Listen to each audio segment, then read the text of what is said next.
कार्यकुलम के उद्घाटन का उपस्थिति है पूज्य चरण संतों, विद्वानों और आचार्य महापुरुषों की और आप सभी भारत स्वाभिमान से युक्त भारत के नागरिकों की और इन सब की एक आशापूर्ण दृष्टि जिनके प्रति है ऐसे एक नरपुंगव की।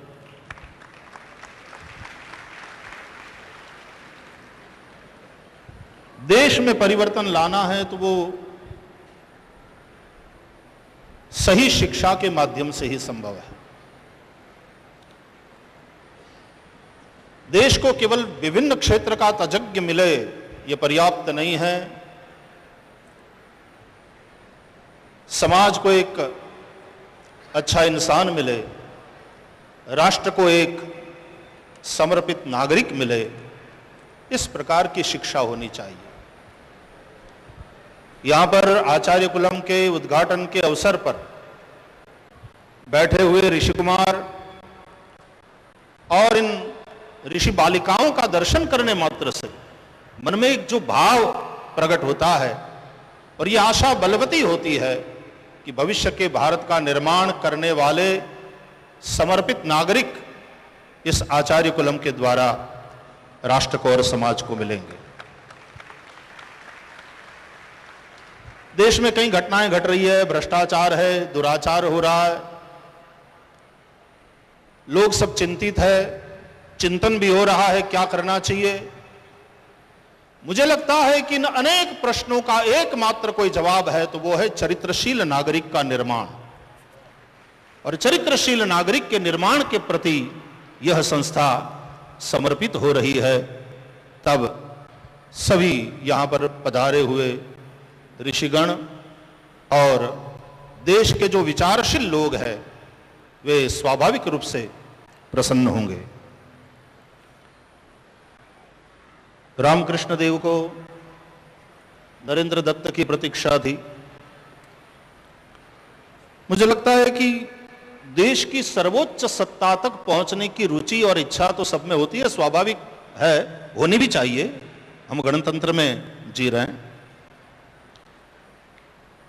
रुचि होती है वहां तक पहुंचने की। मुझे लगता है कि कभी उस कुर्सी की रुचि को पूछा जाए, सत्ता की सर्वोच्च कुर्सी से पूछा जाए तुम्हारी रुचि क्या है, उस मुकुट से पूछा जाए कि तुम किसको खोज रहे हो। चुनाव के दिनों में हमारे यहां कहते हैं कि नेगेटिव वोटिंग बहुत होती है।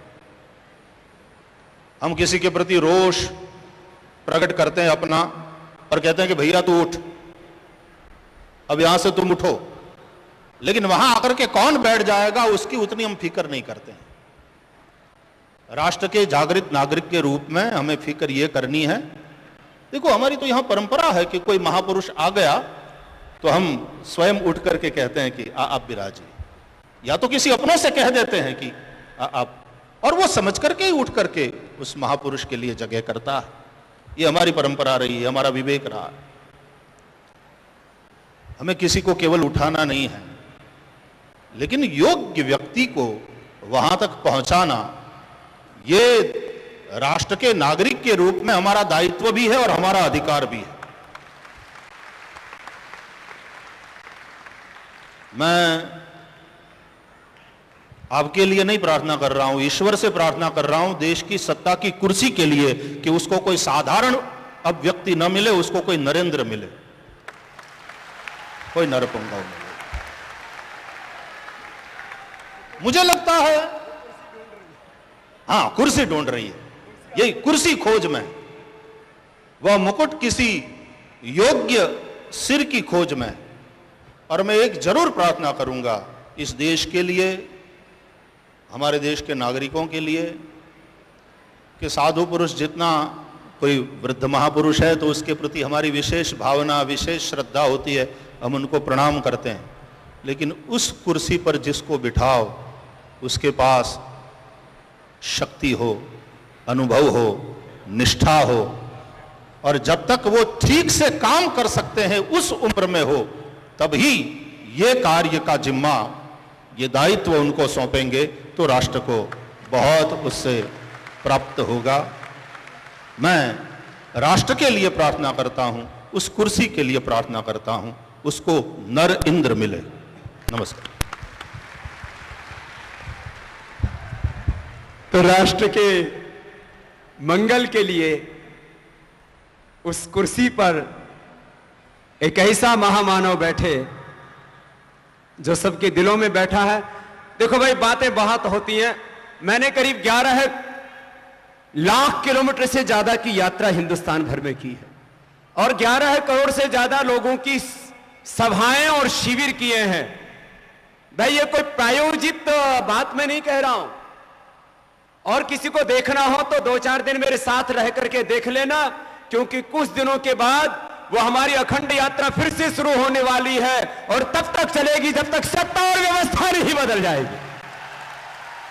अब तक जो मैंने अनुभव किया वो कुछ शब्द आपसे कहना चाहता हूं। मैंने लाखों नहीं करोड़ों लोगों की सभा की और हर सभा से एक आवाज आती थी कि इस बार तो देश को नरेंद्र मोदी चाहिए। ये मैं अपनी बात नहीं कह रहा हूं। अभी हमारे मीडिया वाले जैसे भी चलाएं वैसे चला लो, हमको कोई आपत्ति नहीं है, लेकिन देश की आवाज को कोई नहीं दबा सकता। तो देश की आवाज है ना, देश के लोग कह रहे, हम नहीं कह रहे, हम संत क्या कह रहे।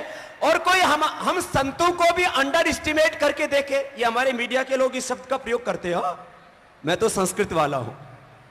हमारे संतों को भी कोई अंडर एस्टिमेट करके देखे तो ये न्यायपूर्ण नहीं होगा।